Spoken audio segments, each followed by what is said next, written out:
Units and measurement, lecture number 11. Last lecture में हमने start किया था error, types of error, systematic and random error. Systematic error में हमने बात की थी that there are two types of error.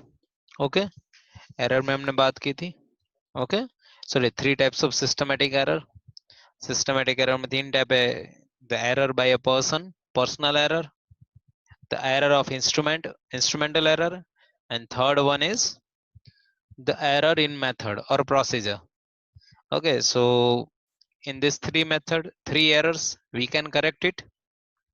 And moreover, we discuss about LCM of instruments.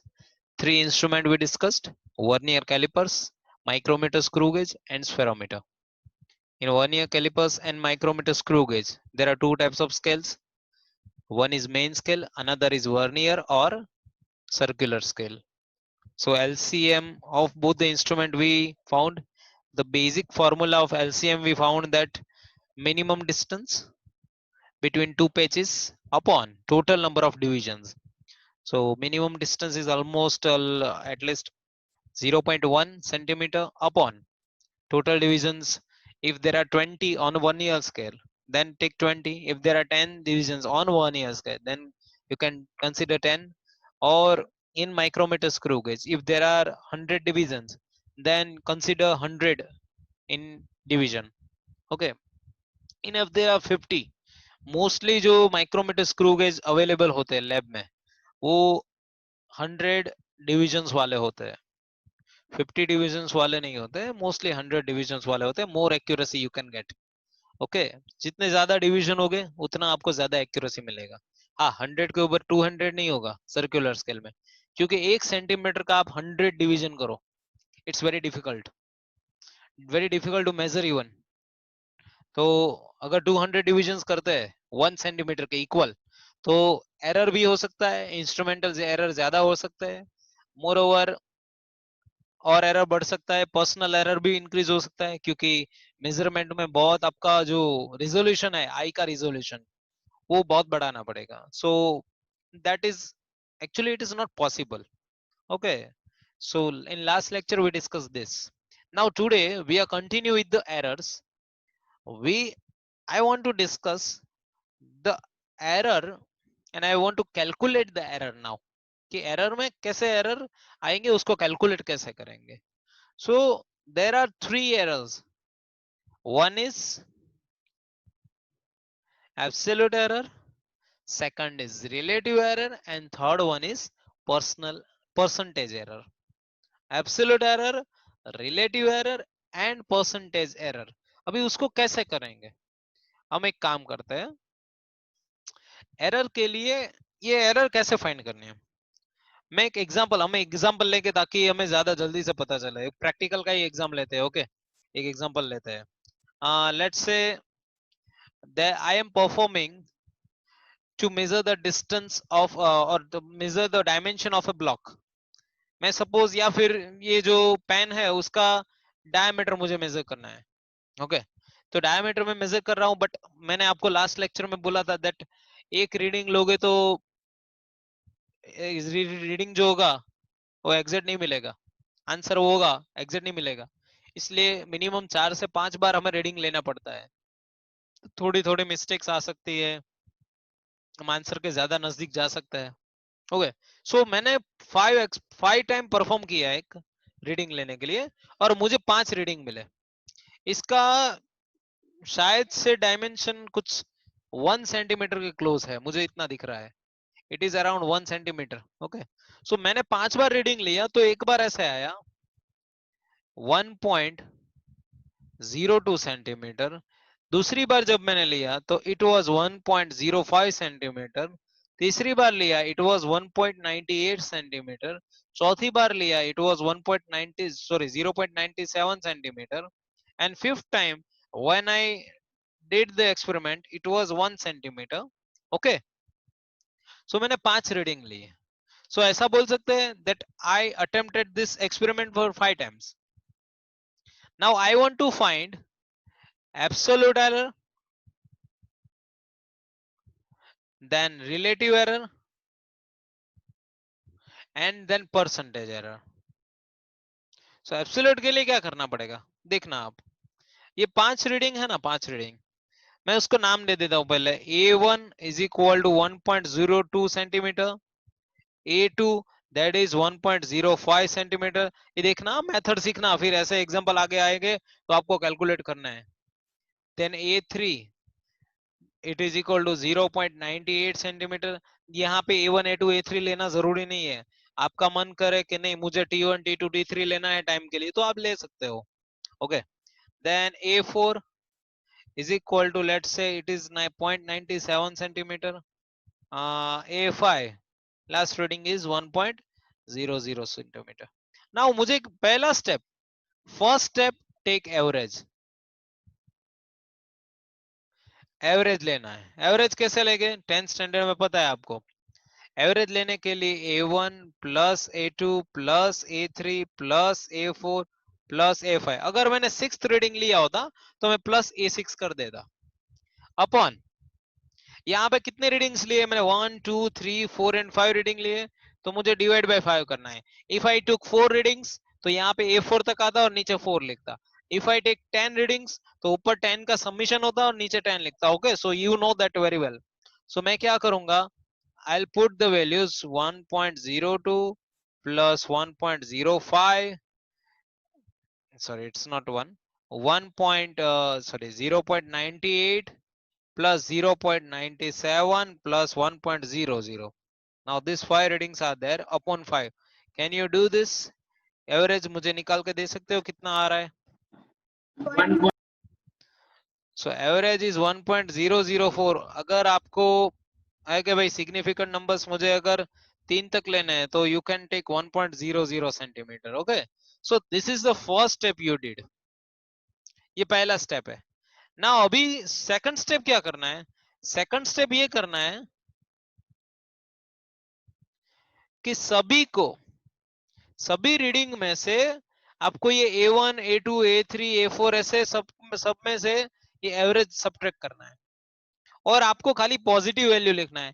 अगर छोटे में से भी बड़ा सब्ट्रैक्ट हो रहा है तो भी पॉजिटिव वैल्यू लिखो, माइनस भले आंसर आए बट कंसीडर पॉजिटिव ओनली। सो पहले डेल्टा A1 लिखते हैं, तो it is A1 minus A bar. A1 minus A बार मतलब 1.02 माइनस 1.00। मैं यहाँ पे 4 नहीं ले रहा हूँ, 1.00 ले रहा हूँ। Okay, so it is 0.02। Then I write delta A2 minus A bar, so it is 1.05 minus 1.00, so it is 0.05. Now I write delta A3, so it is 0.98 minus A bar, so it is 0.98 minus 1.00. Actually it is minus 0.02, but I will take positive value of it, so 0.02.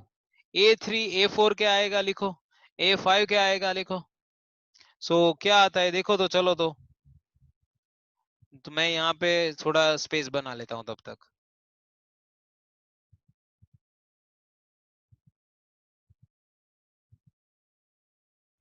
Okay, now it is clear for some calculations. Okay, yes, delta A4 क्या आया, delta A4 0.03 value आया centimetre में। Then delta A5 क्या आया, delta A5 आया 1 minus 1 0 centimetre. अभी फिर से इसका एवरेज निकालना है, डेल्टा A बार का एवरेज। देखो, एरर का भी एवरेज निकालना है। ये हमने एरर देखा कि भाई पहले रीडिंग में एवरेज से इतना एरर है, दूसरे में एवरेज से इतना एरर है, तीसरे में इतना एरर है, चौथे में इतना एरर है, पांचवे में इतना एरर है। सबका सम लिखो, delta A1 plus delta A2 plus delta A3 plus delta A4 plus delta A5 divide by 5। भूल से भी ये मत करना कि ये 0 है तो काउंट नहीं करना है, 0 लिखो यहाँ पे, क्योंकि नीचे 5 लिखना है, 5 बार किया आपने इसलिए। सो वैल्यूज लिखते हैं 0.02 plus 0.05 plus 0.02 plus 0.03 plus 0 divide by 5। ये आंसर कितना आ रहा है delta A bar, can you see this? So it is 0.02 centimeter. Okay. So matlab, so now by writing the value A is equal to value average of the value and average of error, से ऐसा लिखना है आपको कोई भी quantity लिखते time. सो क्या आया, एवरेज क्या आया था, इट वाज 1.00 प्लस माइनस 0.02. मतलब क्या कहना चाहता है पता है, कि आपका मेन वैल्यू 1 है, मेन वैल्यू इज 1, बट उसमें 0.02 प्लस माइनस हो सकता है, इतना वेरिएशन हो सकता है आपका. सो ये हुआ आपका एब्सोल्यूट वैल्यू, एब्सोल्यूट एरर. अभी मुझे रिलेटिव एरर चाहिए. तो रिलेटिव के लिए क्या करना है, रिलेटिव एरर का एक फॉर्मूला है. रिलेटिव एरर का जो फॉर्मूला है ना, वो फॉर्मूला ऐसा कुछ है कि delta A bar upon A bar, that is the formula of relative error. देखना मैं यहां पे लिखता हूं, relative error that is delta A bar upon A bar. Delta A bar क्या आया था 0.02, ए बार क्या आया 1.00. So 0.02 is relative error, delta A bar upon A bar. Percentage error में क्या है पता है, परसेंटेज एरर में ज्यादा कुछ नहीं है सोचना है, उसमें बस ये रिलेटिव एरर जो है ना, उसके मल्टीप्लाई में 100 कर देना है. मल्टीप्लाई में 100 करोगे आप, सो क्या आएगा देखते हैं चलो. सो यहाँ पे आएगा delta A bar upon A bar that is 0.02 into 100. तो यहाँ पे भी 100 करो ताकि परसेंटेज एरर दिखे. सो इट इज 2%. तो इसको आप, ये आंसर को आप दूसरे फॉर्म में ऐसे भी लिख सकते हो 1.00 प्लस और माइनस 2%, मतलब कि 2% जितना एरर हो सकता है. सो absolute error, relative error and percentage error. Suppose the value of obtained in several measurement are a1, a2, a3 up to an. The arithmetic mean of values is taken as best positive value of the quantity under the given conditions of the measurement as a1 plus a2 plus a2 up to n. जितने भी reading लेते हैं उतना upon the number of observations. Okay. Second, the magnitude of difference between the individual measurement and the true value of the quantity is called the absolute error of the measurement, that is denoted by delta a bar. देखो यहाँ पे बार में लिखा है, that means we have to consider magnitude only. In absence of any other method knowing the true value, we consider arithmetic mean of the true value. Then the errors in the individual measurement values from the true value are delta a1 is equal to a1 minus a min, delta a2 is equal to a2 minus a min, delta a3 is equal to a3 minus a min. So delta an is equal to an minus a min. The delta a calculated above may be positive in certain cases and negative in some other cases, but delta a will always be positive. कोई किसी से गलती plus होती है कि minus होती है, गलती होती है ना, तो हमें तो हमेशा गलती पॉजिटिव में ही लेनी है. सो नेक्स्ट है कि भाई उसका भी एवरेज निकालो, जो एरर आया उसका भी एवरेज कंसीडर करो. सो वो एवरेज आएगा डेल्टा ए बाई एन. तो ये दिस इज योर फाइनल, ये फाइनल है कि कोई भी वैल्यू ऐसे लिखना है, कोई भी वैल्यू ऐसे लिखो हमेशा, a is equal to a mean plus और minus delta a mean. A mean को आप, ए मीन यहाँ पे नहीं लिखना, ऊपर बार करना है, यहाँ पे मीन नहीं लिखना, बार करना है तो भी चलेगा. अभी this is the second and this is first, तो 2/1 करोगे आप तो आपको मिल जाएगा रिलेटिव एरर. उसकी बात कर लेते हैं. देखो relative error delta a mean to the delta a, that is known as relative error. Okay. Then multiply by 100 करोगे, that will be percentage error. That's very easy. Now let's take few example. Okay, this is the example from our textbook, NCERT textbook. क्या है, see we measure the period of oscillation in sample pendulum. The successive measurements in the reading are time t1 is equal to 2.63 seconds, t2 is equal to 2.56 second, T3 is equal to 2.42 seconds, T4 is equal to 2.71 second, and T5 is equal to 2.80 second. Calculate करना है absolute error, relative error और percentage error, तीनों के तीनों calculate करना है. चलो try करो, फिर मैं बताता हूं आपको. So by taking the average of this all 5 readings, you will get answer. See, by doing this method, you will get answer 2.62 seconds. Okay, that is the average. Now you will have to subtract all the readings from this 2.62. Whether it is negative, whether it is positive, always consider positive value, magnitude only. So you will get this type of reading, but consider always positive. Okay, फिर उसका भी average निकालो, सबका सम करो और average निकालो. See whether check कि आप इतना एवरेज निकल रहा है कि नहीं आ रहा है. Okay, so average time is 2.62 plus or minus 0.1, and by for relative error 0.1 by 2.62 and into 100, so you will get 4%. Okay, now this is one more example. This is for practice only, so make sure that this type of simple topics, ये simple topics इतने हैं कि भाई if you are attending this lecture, then यही lecture में पूरा खत्म हो जाना चाहिए पूरा topic. Okay, इसको बाद में revision करना है, बाद में इतना टाइम नहीं वेस्ट करना है. ये टॉपिक्स इतने इजी है that you can do it right now. Please try this.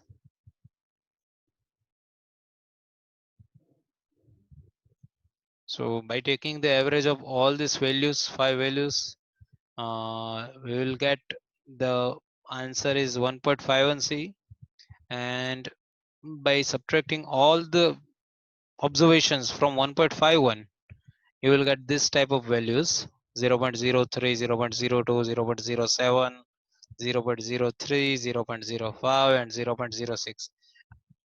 Consider all the values positive. Okay, and then consider again their average.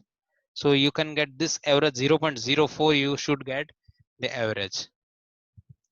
So after this average, by relative error delta n, we should get the 0.04 divided by 1.51, it should be 0.026, or by doing round figure it should be 0.03, and multiply by 100, it should be 3%.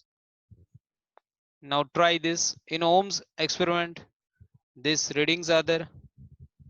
Try all the absolute error, relative error, and percentage error. Okay, so by doing average, the average should be 4.14 ohm. Now subtract all the observations from 4.14, and you will get delta R1, delta R2, delta R3, delta R4. फिर उसका भी average निकालो. So this is the average absolute error, and this is relative error, and by multiplying 100 you will get 0.96 as a percentage error. Okay, this is the question. Now pay attention here, सबका ध्यान यहीं पे अभी. So percentage error in the distance 125 plus or minus 0.5 centimeter percentage error है. So percentage error मतलब delta L upon L into 100. So delta L is what? 0.5. L is what? 125 into 100. So जो भी आएगा आंसर आएगा. चलो calculate करो. So it is 0.4%. See, clear?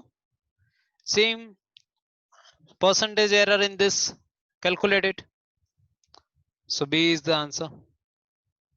Clear? समझ में आया आपको ये? Okay. Now the next topic is combination of errors. Now in error, absolute error, relative error or percentage error. Now it is a combination of errors. Combination of error कैसे समझेंगे? Combination of error मतलब दो type के होते हैं. या तो कोई भी क्वांटिटी का एडिशन या सब्ट्रैक्शन होता है, या तो कोई क्वांटिटी का मल्टीप्लिकेशन होता है. Okay, addition, subtraction, otherwise multiplication. तो उसमें क्या करना है? देखो यहाँ पे थोड़ा थियरी लिखा है that if we do an experiment involving some measurements, we must know the errors in all the measurement combined. For example, mass density is obtained by dividing mass to the volume of the substance. If we have error in measurement of mass, we must know the error will be in density of the substance. मतलब density में भी error अभी होगा. देखो, density find करना है तो density का formula है mass upon volume. अगर mass में कुछ error है calculations में, तो अपने आप density में आ ही जाएगा error. अगर volume में error है तो अपने आप एरर आ जाएगा. कहां पे? डेंसिटी में आ जाएगा. सपोज कोई सिलेंडर है, सिलेंडर का हम वॉल्यूम फाइंड कर रहे हैं या फिर सिलेंडर का सरफेस एरिया फाइंड कर रहे हैं, तो पता है हमें pi R square 2 pi R square H ऐसे तो होगा formula, pi R square H plus 2 pi R square ऐसा फॉर्मूला होगा. तो अगर रेडियस फाइंड करने में आपको एरर आता है तो सरफेस एरिया में भी एरर आएगा.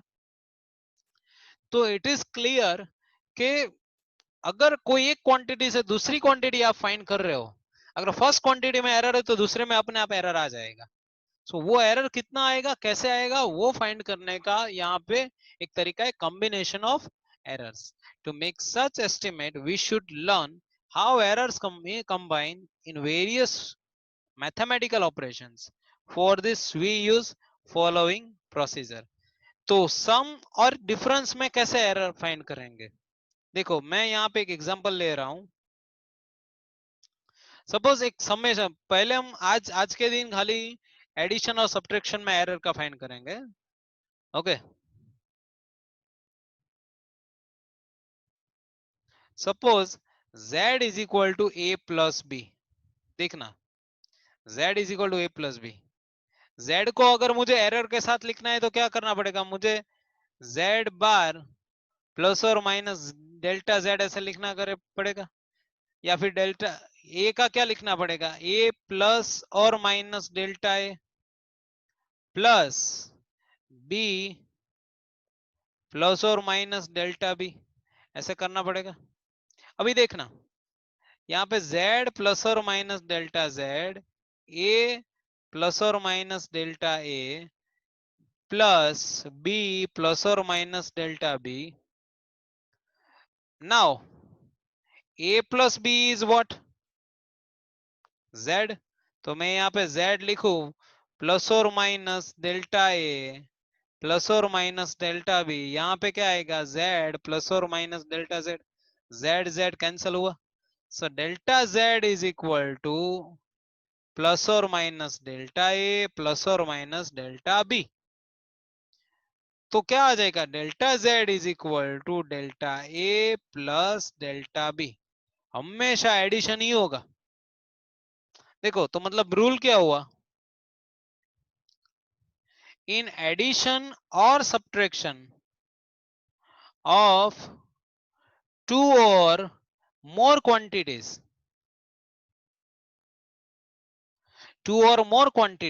addition or subtraction two or more quantities, जो एब्सोल्यूट एरर है, एवरेज एब्सोल्यूट एरर, उसमें तो हमेशा पॉजिटिव ही होगा.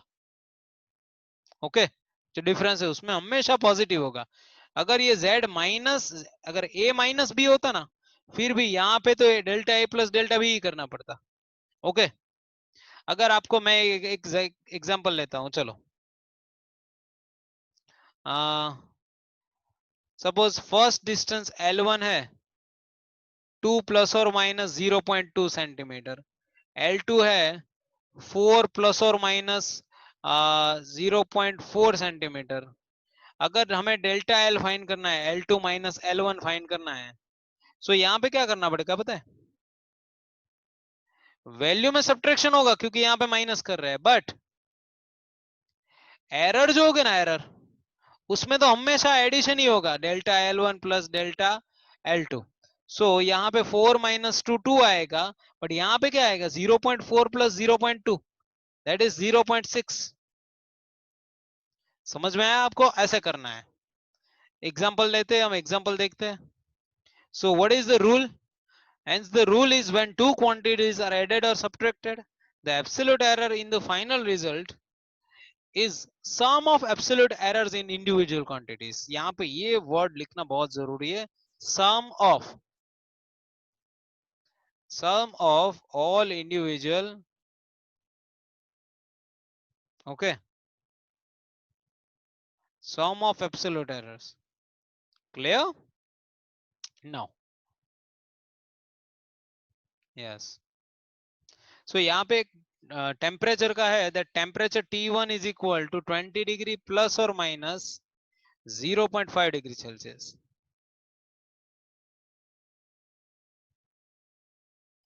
And T2 is equal to 50 plus or minus 0.5 degree Celsius.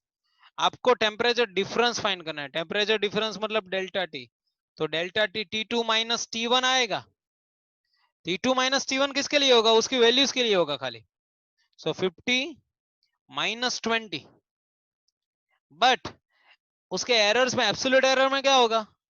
It is always 0.5 plus 0.5, हमेशा एडिशन ही होगा.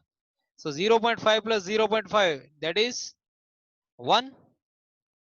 यहाँ पे 50 minus 20 that is 30. So answer क्या आएगा? 30 प्लस और माइनस 1. अगर ये टेम्परेचर का एडिशन होता ना, एडिशन, तो आंसर आता 50 प्लस 20 70 प्लस और माइनस, वहां भी एडिशन ही होता है इन दोनों का. सब्ट्रैक्शन हो रहा है, फिर भी एडिशन ही हो रहा है. किसका? Delta T1 and delta T2 का. तो एक एग्जांपल है, देखते हैं हम.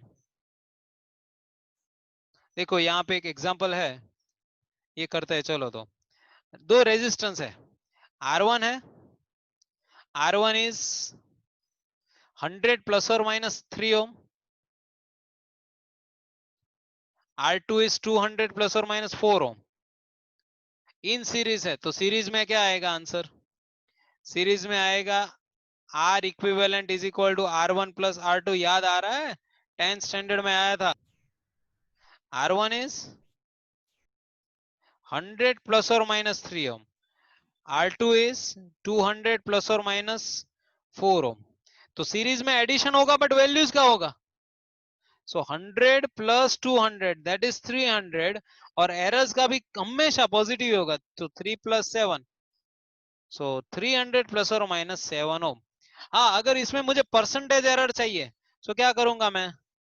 7 divide by 300 into 100, so 7 by 3. So it is almost 2%, क्योंकि 2 इंटू 3 6 होता है, तो 2 पॉइंट समथिंग आएगा. 7/3. ओके, देखो 2.3 इज द आंसर. समझ में आया आपको? चलो, तो ये ट्राई करो. तो so addition in series 150 plus 350 that is 500. ये एरर्स में तो हमेशा पॉजिटिव ही होगा. 4 प्लस 2 दैट इज 6. अगर यहाँ पे बाई चांस भी माइनस आता ना, तो ये 350 और 150 का माइनस होता. ये 2 और 4 का तो हमेशा एडिशन ही होता. समझ में आ रहा है? सो ये सीरीज में है 100 प्लस 200. अरे ये तो अभी आ चुका था. 7 ohm is the absolute error. Okay, देखो यहाँ पे mass of empty beaker is 50 plus 50.3 plus 0.02. It becomes 59.4 0.02. तो adding water, calculate the mass of water. Mass of water मतलब 59.4 माइनस 50.3.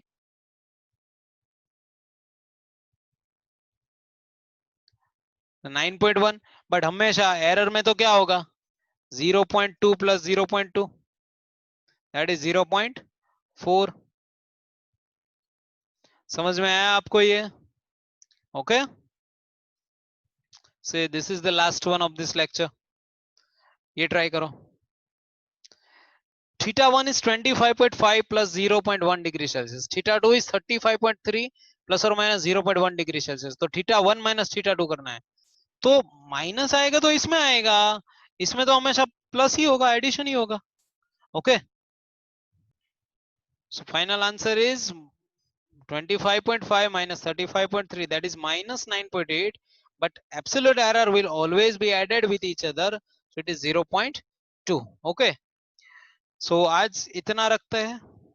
नेक्स्ट लेक्चर में हम एरर्स इन मल्टीप्लिकेशन और division में जाएंगे. आज एरर्स में absolute error, percentage error, relative error learn करने के बाद हमने एडिशन और सब्ट्रैक्शन में लर्न किया। नेक्स्ट लेक्चर में we will go into the errors in multiplication and division of two quantities। उसमें अलग मेथड है, उसमें अलग रूल है, तो वो भी इंपॉर्टेंट है, ये भी इंपॉर्टेंट है। Okay, so in next lecture we will move to something new. Okay, so आज इतना रखते हैं। ओके।